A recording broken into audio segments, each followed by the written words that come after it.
I'm still on lockdown. I thought we would I'd do a Bible study, go over some things. Thought we'd start in First John. To start in John, let's give a brief overview. At the time of Jesus' birth, Tiberius Augustus Caesar was emperor. And about that time, a little bit before, a little bit after, it's kind of unclear. Pontius Pilate was appointed as governor of Judea. Mr.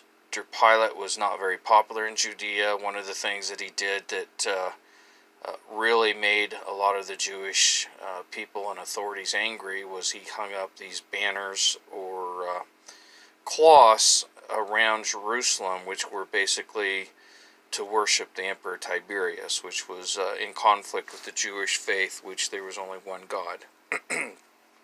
The other thing that he did, which really caused a lot of issues, was he had coins minted in the pagan faith, to celebrate the pagan religion, and that really set the Jews off.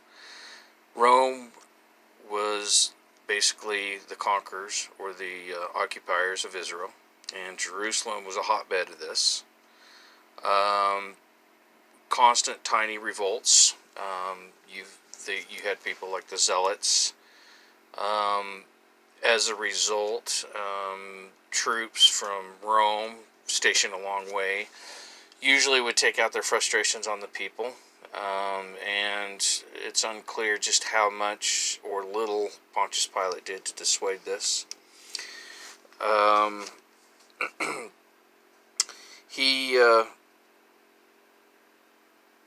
To go into it, John is one of the four Gospels, or the Synoptic Gospels.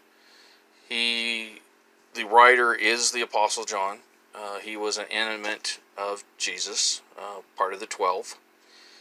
The Gospel was written between 70 AD and 85 AD. This is significant because Jerusalem was basically sacked, taken over in a substantial, it was actually a substantial battle that took almost a month. But most of the Christians had been expelled out of Jerusalem by this time. God works wondrous ways. We don't want you in Jerusalem, get out. They get out, and then Jerusalem falls.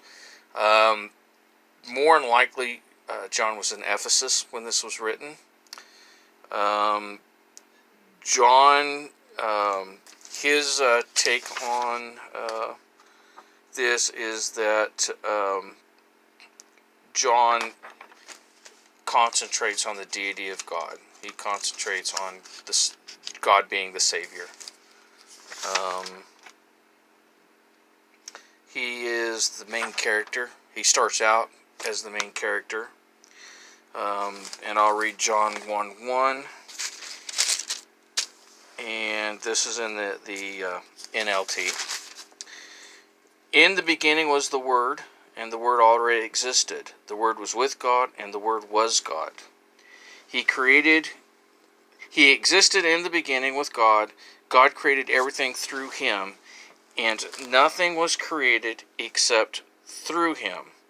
The Word gave life to everything that was created, and His life brought light to everyone.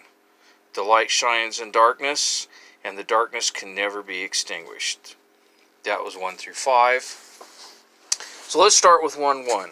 What do we know about 1:1? Well, first of all, it is a reference to Genesis 1:1. Genesis 1:1, in the beginning, it puts Jesus immortal. It makes him, instead of sitting here and starting Jesus is born in this, it places him beyond time, beyond the time continuum. He is eternal. He was in the beginning. Genesis 1:1, basically,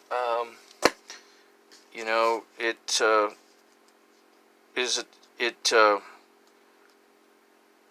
puts God, Jesus, and the God of creation as one. And then he further segments this in John 1:3 when Jesus declares that or when John declares that Jesus is the primary agent of creation. So not only is he establishing that Jesus was eternal, but Jesus is God. He is the creator. He is the primary agent of creation. This is important. If people didn't believe that Jesus claimed to be God, certainly John believes so, because John is putting him in the beginning. To John, the beginning is creation. That's why this is a direct reference to Genesis 1:1. That's why we're going all the way back.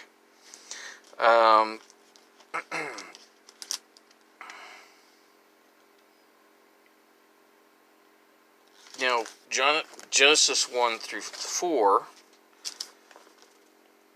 the Word gave life to everything that was created, and the life brought light to everyone.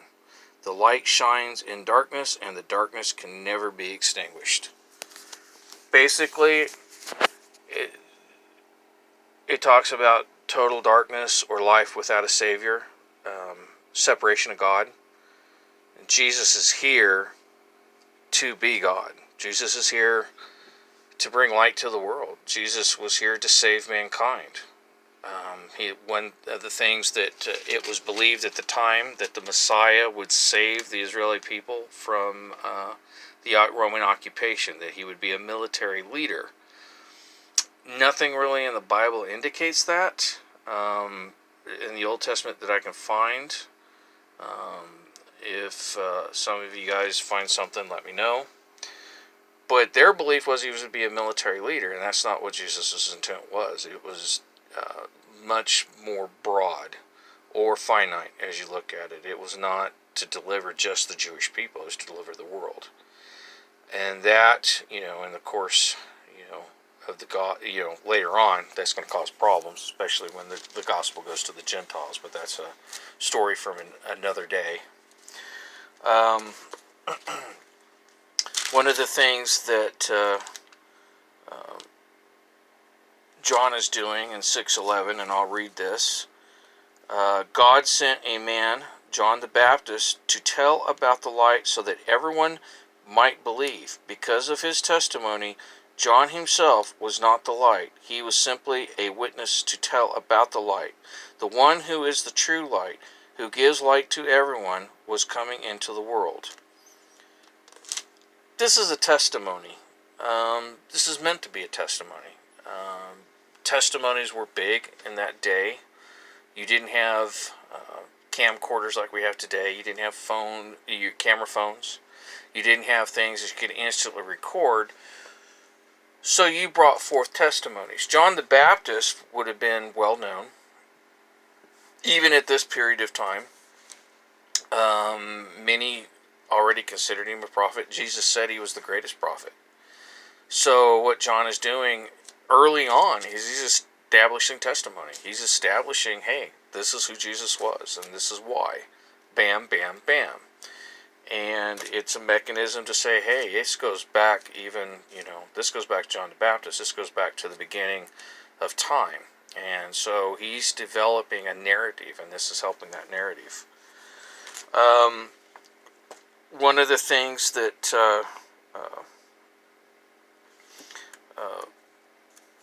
we can see, though, is that when we go on to, we'll read on here.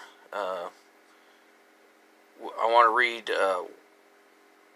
He came into the world. He created but the world didn't recognize him. He came to his own people, and they rejected him. But to all who believed him and accepted him, he gave the right to be children of God. That's a pretty big statement, because his own people, the Jews, rejected him. They should have known who he was. There are many references in the Old Testament, and hopefully in a later study we'll look at some of those. But it is my belief that is the doorway to the Gentiles. That's the doorway to the whole world. That this statement is saying, hey, the gospel's for everybody. God is for everybody. And it talks about going on in 13. They are reborn, not with physical birth resulting from human passion or plan, but a birth that comes from God. So the Word became human and made his home among us. And that word means tabernacle. It means to pitch a tent in the wilderness. It means basically that gracious blessings. It means it means a lot. It means God's disposition of granting favor. So his power and provision. And so it's another reference that basically says that it's God incarnate here. He has became man and he has set up shop. He is here, at least for a temporary deal, but we know it is permanent. But we'll get to another deal there.